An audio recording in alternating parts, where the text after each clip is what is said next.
The office was eerily quiet, the kind of silence that felt heavy, almost like it pressed against the skin. Only the faint whir of the air conditioning and the occasional clack of Sophia's keyboard broke the stillness. The once busy floor was now mostly dark, with empty desks standing like abandoned islands, papers neatly stacked as if waiting for their owners to return in the morning. The cleaning staff had already passed through, leaving behind the faint lemon scent of disinfectant. Somewhere in the corner, the vending machine hummed, its faint buzzing sound a reminder of its meager offerings.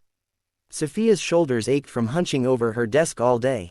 She flexed her fingers, feeling the stiffness in her knuckles.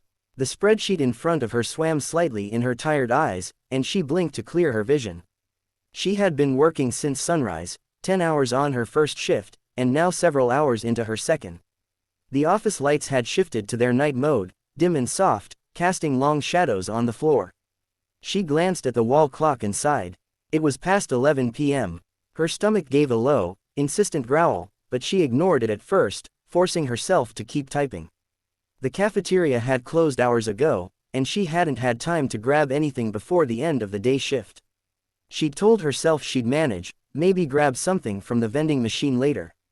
But now, even that seemed too far. She fished a few coins from her bag, only to realize they barely amounted to enough for a packet of crackers. She closed her fist around them and sat there for a moment, weighing her options. Her gaze drifted toward the far end of the floor, where she spotted movement. Daniel Carter, the CEO, was walking through, his usual long, purposeful strides slightly slower tonight. He was on his way out, coat over his arm, phone in hand. Tall, sharply dressed, with the kind of presence that made people straighten their backs when he entered a room, Daniel was not the sort of person you interrupted, especially not for something trivial. But her hunger gnawed at her, and desperation overrode her hesitation. She swallowed, her throat dry, and called out softly, "Sir." He stopped mid-step and looked over at her. His eyes, usually sharp and calculating, softened just slightly in curiosity. "Yes." Sophia felt her face warm under his gaze. She gripped the edge of her desk, her voice barely above a whisper. "Do you know if there's any food left anywhere? In the break room, maybe?" The question hung in the air for a moment, strange and out of place in the sterile, corporate environment. Daniel tilted his head slightly, as if the request had caught him off guard. It wasn't the kind of thing employees usually asked a CEO. Most people kept their interactions with him strictly professional, discussing sales, deadlines, or reports, never something so personal. "Food," he repeated, not with irritation, but with genuine curiosity. She nodded quickly, feeling embarrassed. "The cafeteria's been closed for hours. I just didn't get a chance earlier." She avoided his eyes, focusing instead on the papers scattered on her desk. She didn't want him to see the truth behind her words, that it wasn't just about missing a meal at work, but that there might not be much waiting for her at home either. Daniel didn't say anything for a moment. He simply studied her, his brow knitting slightly. There was something in her voice, a strain, a quiet weariness, that lingered in his mind. He could have given her a short answer, maybe directed her to the vending machine or brushed off the request entirely. But something made him pause. "How long have you been here today?" he asked. Sophia glanced at the clock again. "Since 6 this morning," she admitted. "I had the early shift, then I stayed for the late one. We were short-staffed, and the reports needed finishing." His gaze dropped to her bag on the floor. It was worn, the leather cracked in places, one strap held together by a safety pin. She began packing her things, moving slowly, as if each movement cost her more energy than she had left. Daniel stood still, watching. It was unusual for him to notice such small details. He was a man used to looking at numbers, contracts, and market projections, not the personal struggles of his employees. But tonight, for reasons he couldn't explain, he noticed. He noticed the faint shadows under her eyes, the way her shoulders drooped, the way she pressed her lips together as if to keep something, maybe hunger, maybe emotion, from slipping out. When she stood and slung her bag over her shoulder, she gave him a small, polite smile. "Good night, sir," she said quietly, and began walking toward the elevator. Daniel hesitated, then followed a few steps behind, keeping a casual distance.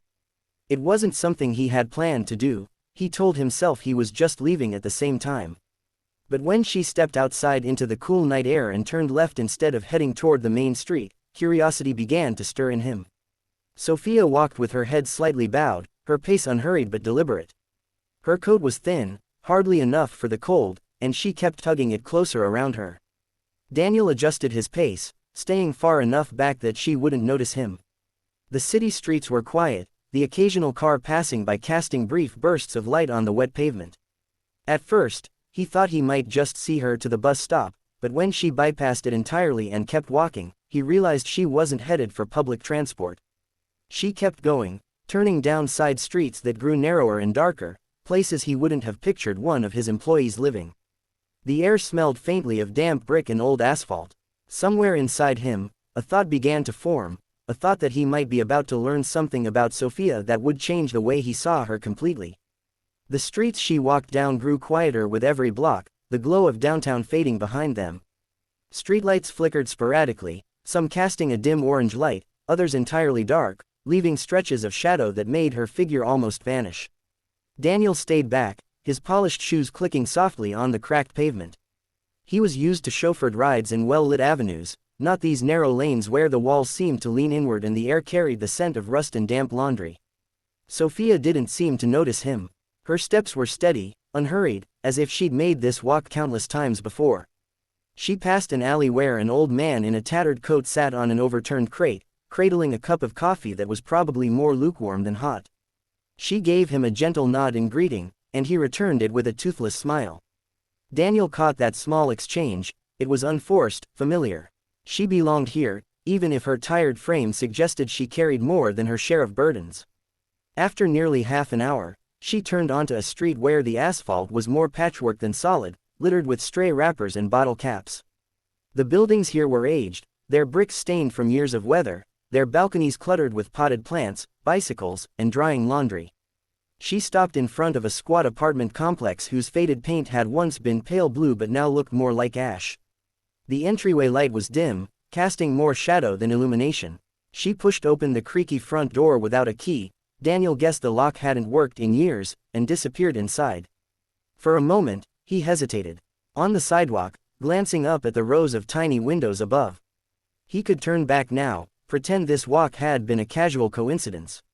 But his feet moved forward, carrying him up the short flight of chipped concrete steps until he was just inside the doorway. The hall smelled faintly of boiled cabbage and detergent. Somewhere down the corridor, a baby cried, the sound muffled by thin walls. He followed the faint sound of her footsteps until she stopped at the second door on the left. She turned the handle slowly, and the door opened without resistance. Daniel stepped closer, not enough to be seen, but enough to glimpse inside. The apartment was small, painfully so. It was really just one main room with peeling wallpaper and mismatched furniture. The light came from a single bulb hanging from the ceiling, its glow soft but uneven. The floor was bare except for a faded rug in the center. On it sat 3 children, 2 boys and a girl, all no older than 10. They looked up the moment Sophia walked in, their faces breaking into wide smiles that banished the weariness from hers. She set her worn bag down and knelt beside them. Daniel watched as she pulled out a sandwich wrapped in paper. It wasn't much, plain bread with a thin layer of filling, but she handled it as though it were a feast. Carefully, she unwrapped it and tore it into 4 equal pieces, passing one to each child before keeping the smallest piece for herself. "Eat up," she said softly, her voice warm despite the fatigue threading through it. "Big day tomorrow." The children didn't hesitate. They ate with quick bites, but not greedily, as though they had learned to savor even small portions. Sophia watched them with a tender smile, occasionally brushing crumbs from their chins or adjusting the girl's sweater where it slipped from her shoulder. She didn't take a bite of her own share until all 3 had started eating, and even then, she nibbled slowly, almost as though she was trying to trick her stomach into thinking it was full. Daniel's chest tightened. He had seen her in the office countless times, quiet, efficient, never complaining, never asking for special treatment. To him, she had been just another employee, one of hundreds, her name barely standing out in the sea of faces. But here, in this small, worn room, she was something entirely different.